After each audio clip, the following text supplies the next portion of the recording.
Good evening, ladies and gentlemen. I'm Muhammad Yusuf, and you're now watching TVS News at 5. Let us begin with our top story.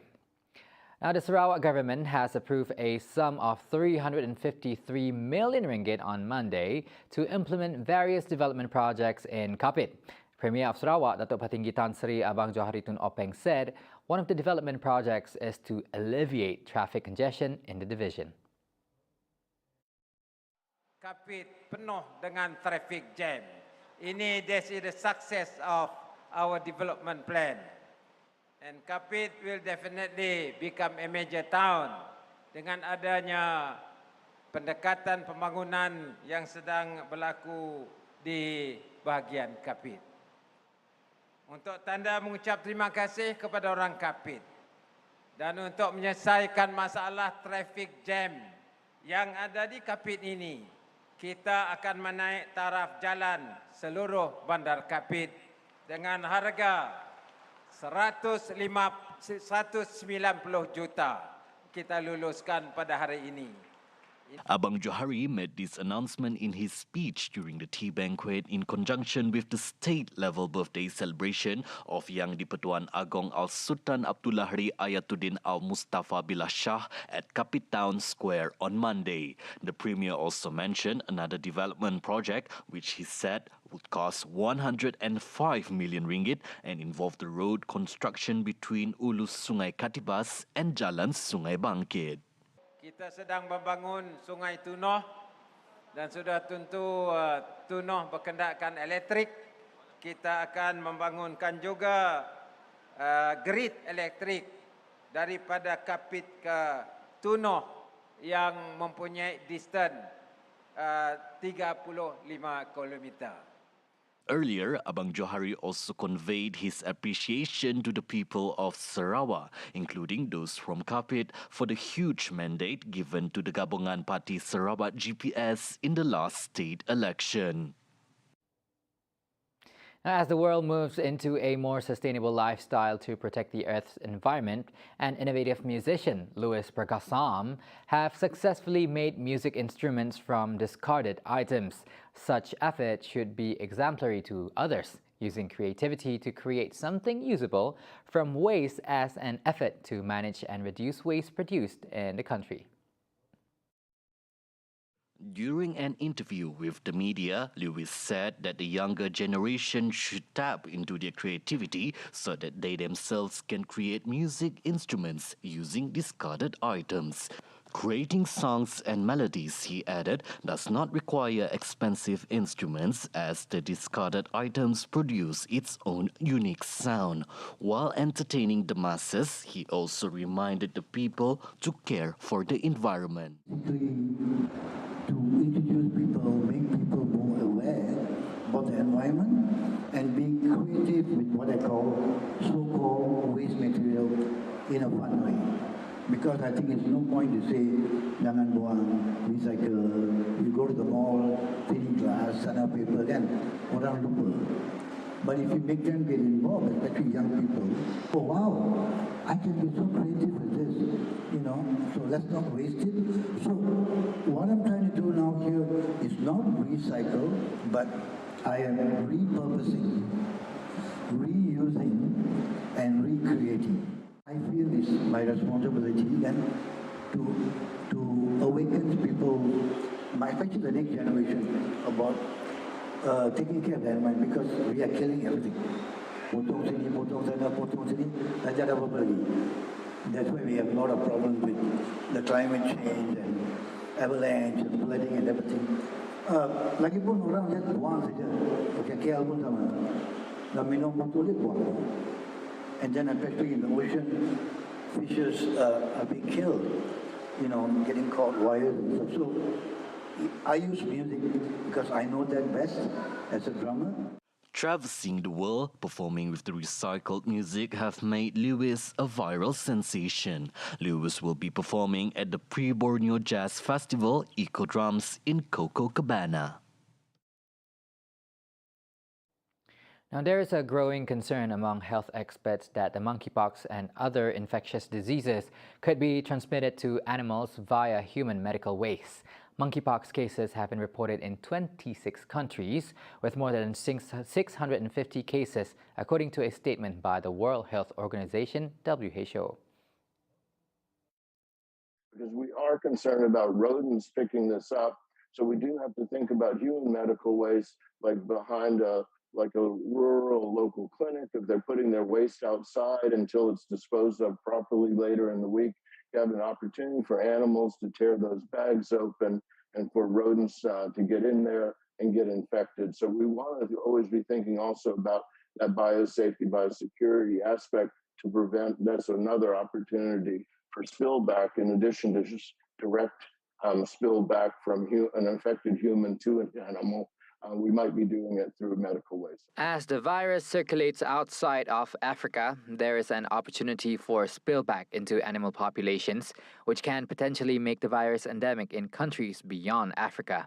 Several countries in Africa have experienced sporadic monkeypox outbreaks since the virus was first discovered in the 70s. So we do see a wide geographic scope, and certainly with the large number of cases in large number of countries that have reported cases that are not used to seeing monkeypox, this suggests to us widespread human-to-human transmission is currently underway. That is likely have been ongoing for several weeks, if not months. Meanwhile, in Singapore, a visitor who transited to Singapore from Barcelona has tested positive for monkeypox.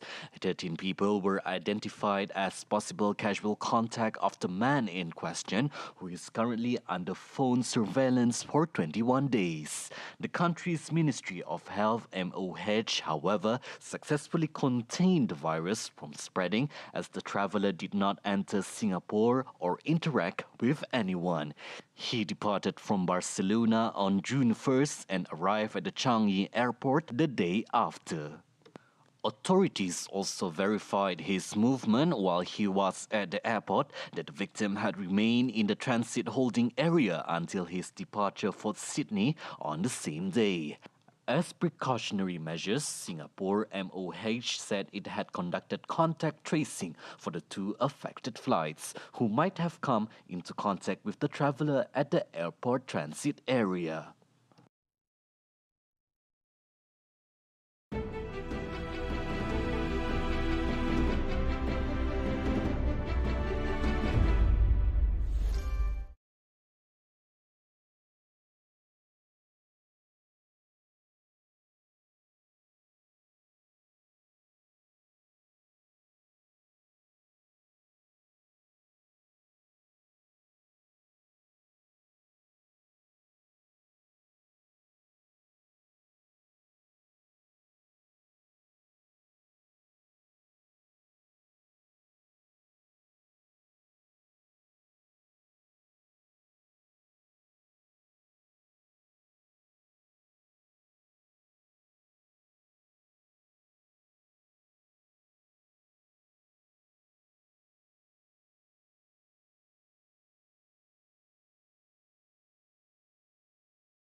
Welcome back. Now, Australian Prime Minister Anthony Albanese announced a deepened relationship with Indonesia, pledging stronger cooperation on trade, security and climate change during a meeting with President Joko Widodo on Monday. This marks the first overseas visit of the newly elected Prime Minister.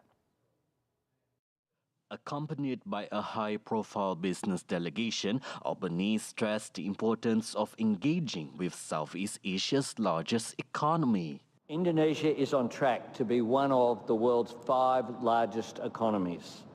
Revitalising our trade and investment relationship is a priority for my government, and it's why we plan to work with Indonesia to realise the potential of the Indonesia-Australia Comprehensive Economic Partnership Agreement. Australia also set offers technical expertise for the development of Indonesia's new plan, New Green and High-Tech Capital, Nusantara. Albanese also reiterated a $388.6 million pledge for overseas development in Indonesia and Southeast Asia, and $144 million climate partnership and the creation of a new Southeast Asia office in Australia's Department of Foreign Affairs and Trade. The trip comes as Australia's new Labour government, which ended almost a decade of Conservative rule in a May 21st election, signals a greater emphasis on relations with Southeast Asia and climate change, an issue crucial to its Pacific neighbours, as it navigates ties with a more assertive China. Meanwhile, President Vladimir Putin warned the West that Russia would strike new targets. Such action would be taken if the United States decided to move forward with its plan to supply Ukraine with longer-range missiles. Если они будут поставляться, из этого мы будем делать соответствующие выводы, применять свои средства поражения, которых у нас достаточно, для того, чтобы наносить удары по тем объектам, по которым мы пока не наносим. Putin did not name the targets Russia planned to pursue if Western countries began supplying Ukraine with longer-range missiles. He said the fuss around Western weapon supplies to Ukraine was designed to drag out the conflict. Ukraine has been seeking multiple rocket launch systems such as the M270 and M142 HIMARS to strike troops and weapons stockpiles at the Russian forces' rear. U.S. President Joe Biden announced plans this week to give Ukraine precision HIMARS rocket systems after receiving assurances from Kiev that it will not use them to hit targets inside Russia. Now, at least 50 people were killed and others injured after gunmen attacked a Catholic church in Nigeria's Ondo state during a mass on Sunday, June 5th. No fewer than 50 bodies had been moved to the Federal Medical Center FMC in Owo and to St. Louis Catholic Hospital. President Muhammadu Buhari condemned the attack, calling it heinous. The identity and motive of the attackers were not immediately clear. Local media said gunmen had fired at worshippers and detonated explosives at the church. Those killed included women and children. Fen Milayo Ibukun Odunlami, police spokesperson for Ondo State, said only that there had been an incident at the St. Francis Catholic Church in Owo and said police would issue a further statement soon. Africa's most populous country has witnessed attacks and kidnappings for ransom by armed gangs, mostly in northwest. Such attacks are rare in southwestern Nigeria. Ondo State Governor Arakunrin Oluwarotimi Akarendolu cut short a trip to the capital, Abuja, and returned to Ondo after the attack. In a statement, he said the government shall commit every available resource to hunt down the assailants and will ensure that they are brought to justice. See the world closer with TVS as we bring you the latest news updates both locally and internationally, just a click away by heading onto our website at www.tvstv.my or follow us on our social media platforms. That's all the time we have for TVS News at 5. Don't forget to join Douglas Elliott tonight at 11:30 p.m. for TVS Nightline. I'm Mohammad Yusuf. Thank you for watching.